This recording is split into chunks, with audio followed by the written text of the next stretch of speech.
Hello everybody and welcome to the session on how to create wealth through stock investments. We have with us Dr. V.K. Vijayakumar, Chief Investment Strategist of Geojit Financial Services. Welcome, sir. All of us want to be rich. We need to create wealth for ourselves and our family. Now, what would be your suggestion? India has an aspirational middle class with limited income, small savings. What would be your advice to this aspirational middle class? Yes, the vast majority of people wants to get rich and wealthy. When you have more money, when you have more wealth, your standard of living increases. So it is a normal aspiration of human beings to aspire for a better living standard, a higher living standard. So it's quite normal that all of us want to get rich and wealthy. But the $1,000,000 question is how to become wealthy, how to create wealth. If you look at the history of financial history during the last 150 years, you will find that stocks outperform all other asset classes. So wealth creation happens through the stock market in an incredible way. To explain that for a better understanding, let me very briefly explain some of the basic concepts in finance: savings, investment, income and wealth, very briefly. What is saving? Saving is the balance in your income after meeting your expenditure. So in the form of a formula we say income minus expenditure equals savings. But this is the definition in economics. But in financial management and wealth management, particularly in investment planning, we define saving as income minus saving is equal to expenditure. That means you should spend only after saving a part of your income. Now you refer to the aspirational middle class in your question. The problem with the youngsters now, I don't know whether problem is the right word. Now the trend with the youngsters is they spend perhaps 100% of the income that they get. Saving is not a habit that they cultivate initially. So in investment planning we say first you save a part of your income and only spend the balance. So in investment planning we tweak the definition of saving a bit. Now what is investment? Investment is deploying money with the expectation of a return. What is income? Income is the compensation for the work that you do. You work in a company or work with the government, you earn your salary, so that is your income. Now what is wealth? Your question was about wealth creation. Now wealth is abundant valuable possession, some valuable asset. It can be gold, it can be land, it can be commercial property, it can be stocks. Any asset class which is valuable in abundance is wealth. Here it is very important to understand the distinction between earning income and creating wealth. Income, vast majority of people work and earn their income. So that is earning income. That is why we say income is earned. Wealth is not earned, wealth is created. I said at the beginning that financial history tells us that wealth is created through the stock market in modern times. Right? So if you look at the performance of Sensex in India during the last 39 years, Sensex has multiplied almost 370 times. In 1979, Sensex was 100. We call it the base year. Now it is around 37,000. That means it has multiplied 370 times, creating phenomenal wealth. Some stocks have created incredible wealth. For example, 9,500 rupees invested in 100 shares of Infosys in the IPO, initial public offering of Infosys. That was in the year 1993. Yes, that is now worth more than 7 crores of rupees. Right, 9,500 rupees has become more than 7 crores of rupees. Incredible wealth creation, right? So this kind of wealth creation happens through the stock markets. That's why we say that to distinguish between earning income and creating wealth. This kind of wealth creation is happening in India now, and if people are to become wealthy, they should participate in this wealth creation. You were mentioning about stocks outperforming all the other asset classes. When we have an abundant choice of investments, how has it performed? I mean, it has performed all the other asset classes. How has it done so? Yes, that is the important takeaway from the financial history of the, let us say, last 150 years. This is a very, very simple logical question, and there is a simple answer to that. Let me answer this question: why stocks outperform other asset classes, by giving you some examples. Now, take your parents' generation. What they were doing with their savings? Fixed deposits. Mainly fixed deposits, yeah, right? yeah. Okay. So when you deposit money in a bank, a fixed deposit, you are lending money to the bank. The bank gives you, let us say, 7% interest, and the bank lends at 11%. So 4% is what we call the net interest margin of the bank. So when you deposit money in a bank, you are lending money to the bank. Now, another favorite saving mode of Indians has been gold, right? When you buy gold, you are buying an asset class which is not very productive, but it appreciates in value in the long run. When my niece got married in 1996, I gave her, because of the compulsions of my mother, I would have preferred to give some stocks, but then my mother vetoed it and said you have to give gold. So I gave her some gold chains and a few bangles. That was in 90. Cultural pressure. Cultural pressure. No, gold is a social necessity as far as we are concerned, so we don't have much of a choice. So that was in 1996. Now, after her marriage, she flew to US. In 1996, this gold necklace which I gave her and the bangles that were put in the safety of the bank locker. It has been lying there for the last 22 years. In economics, we call it idle savings.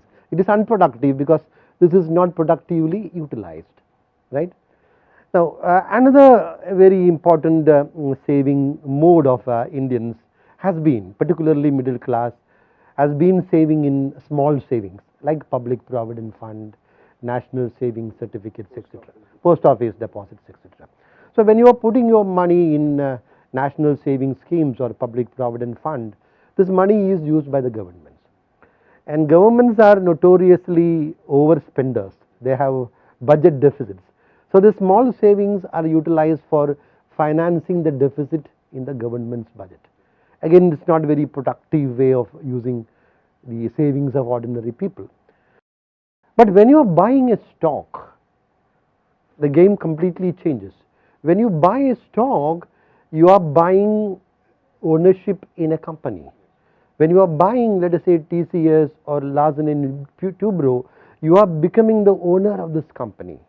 You may be a small shareholder with 100 shares, a pension fund or life insurance corporation of India or a foreign university endowment fund may be investing in several millions of shares. You may be buying 100 shares, but the share price is the same for you and a very large investor.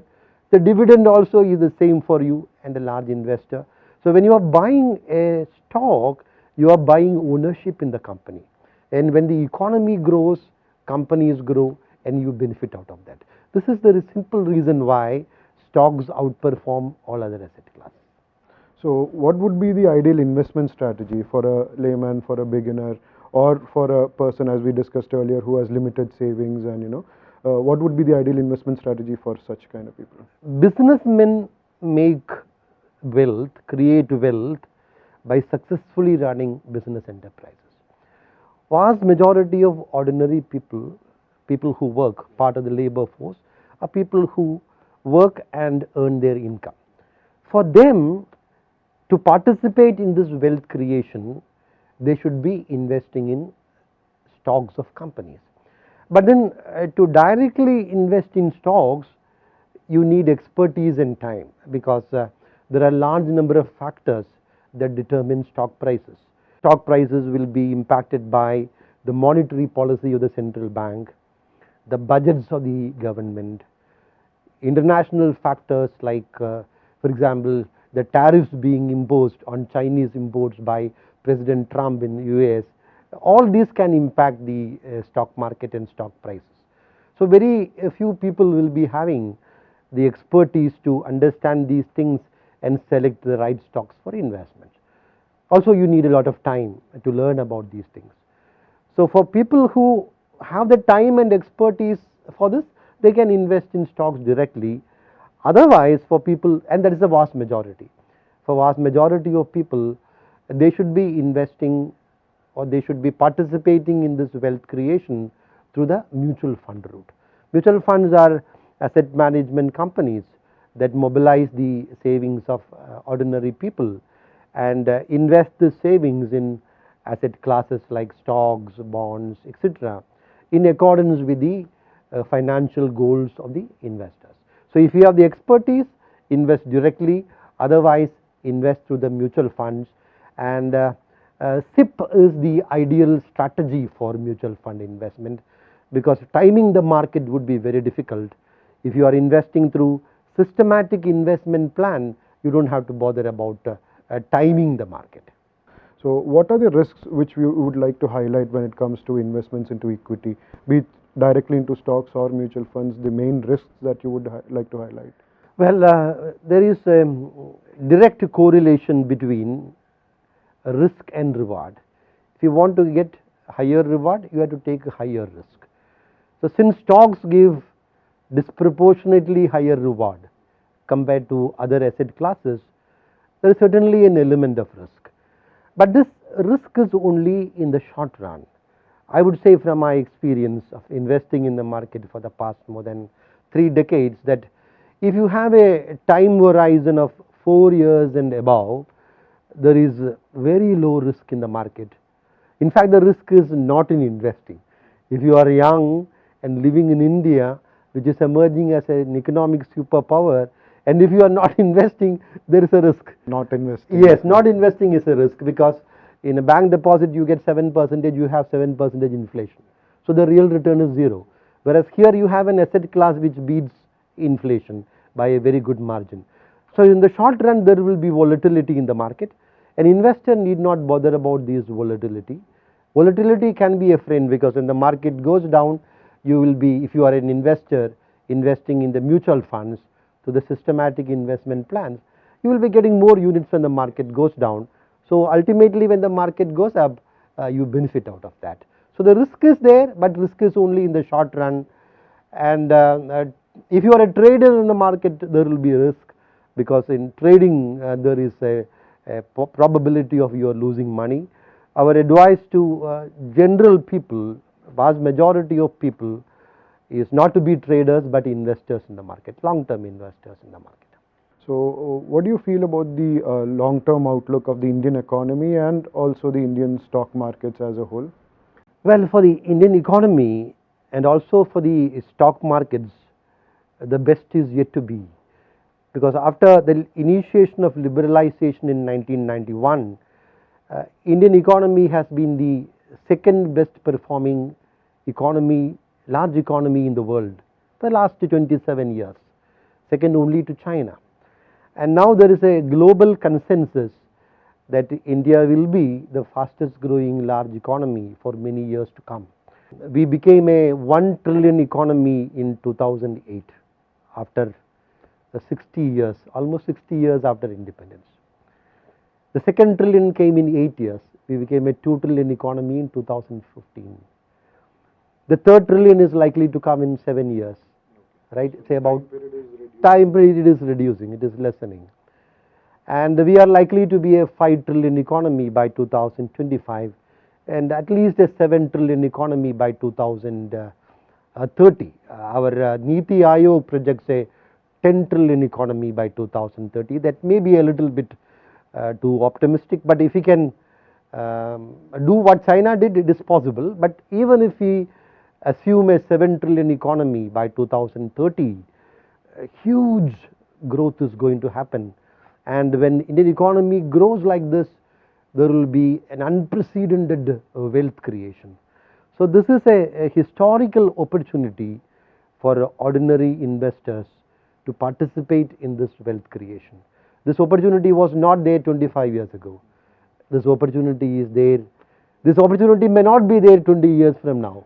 So we have to seize this opportunity, And the best way as you said at the beginning, for this aspirational middle class to realize their aspirations is to become rich by participating in this unprecedented wealth creation, which is very, very imminent. Thank you very much, sir, for your time. So as Dr. V.K. Vijayakumar was saying, we need to participate in this opportunity that is being thrown up by the Indian economy and the Indian stock markets. Be a long-term investor. For the uninitiated or for the beginner investor, participate through mutual funds, especially through SIPs. So the inherent volatility that is there in the market can also become our friend if we invest through systematic investments plans. Thank you, Doctor, for your time and for your patience in answering all these questions. Thank you very much, sir. Thank you. It was a pleasure. Thank you, sir.